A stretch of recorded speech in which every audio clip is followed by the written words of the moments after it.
So, is your child ready to be on social media? Well, the U.S. Surgeon General says too much too soon is harming the mental health of young adolescents. Well, joining me now is Vicki Harrison, Program Director for the Stanford Medicine Center for Youth Mental Health and Well-Being. Thank you, Vicki, for joining us.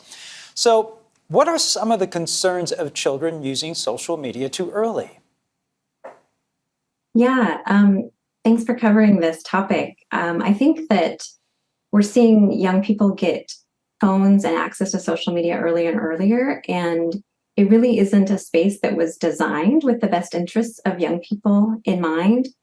So I think that there's some concerns around what they're being exposed to online, how much time they're spending online, the pressure that that might be causing, especially when we're seeing a youth mental health crisis in our country. And teens themselves and young people themselves are struggling with some of the pressures that they're finding on social media. So, is there an appropriate age for children to be on social media?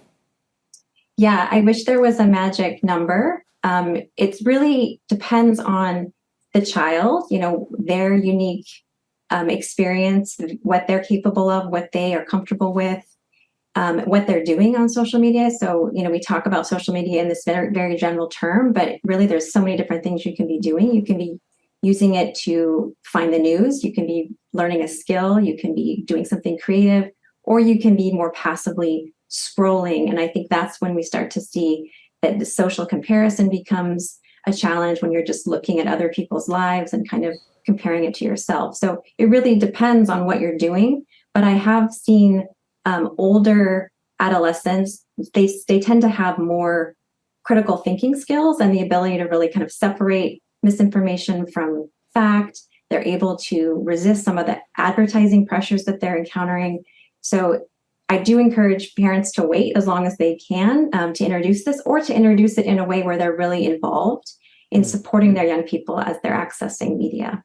Yeah. So what signs should parents look out for that their child might be using too much social media? And how do you battle that whole idea they're just being inundated with misinformation? Yeah, it's not simple. I mean, adults are also struggling with it. I think, really thinking about with your young people, what are your goals? Like, what are you on social media for? A lot of them go there to connect with their friends, obviously, to be entertained, to have fun. And so you want to make sure that when you see your young person using social media, that they are, having an okay mood. Their mood isn't depressed. Talk to them about how it's making them feel. What did they do on it? Because you don't want them to get kind of sucked in and not be able to pull away and engage in other outside interests that aren't all tied to the device itself. Yeah, any tips for parents, such as time limits, different, I don't know, just talking to your kids about it? What do you tell parents? Yeah, I think there's this hesitance for parents to really get involved in what their young people are doing online, and I would encourage them to resist that and be involved, just like you would want to know what's happening when your child goes to a party or an event. You want to ask questions, you want to know what they're doing, who they're talking to, and that's okay. And as they build their skills, you'll be able to pull back as they become more and more independent over time. And we want them to build that skill because they need to be able to navigate this because it's part of our daily lives. And is it tough to tell kids not to be on social media when they look around, they see adults like us? I'm guilty of it. I'm sitting there scrolling on my phone. I get stuck on there. I get addicted too. Is it tough to tell kids not to do this when we ourselves are stuck on it also?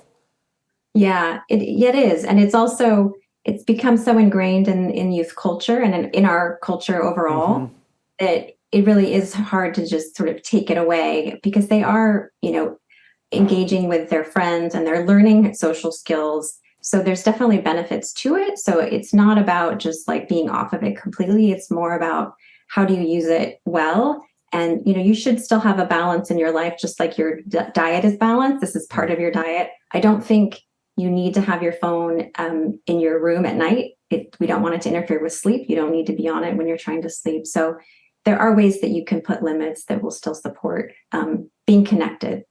All right. Well, thank you very much, Vicki Harrison. Always a good conversation and such important information and a topic we can go on and on for and helping out with the mental health and well-being of our youth. So thank you very much. Thank you.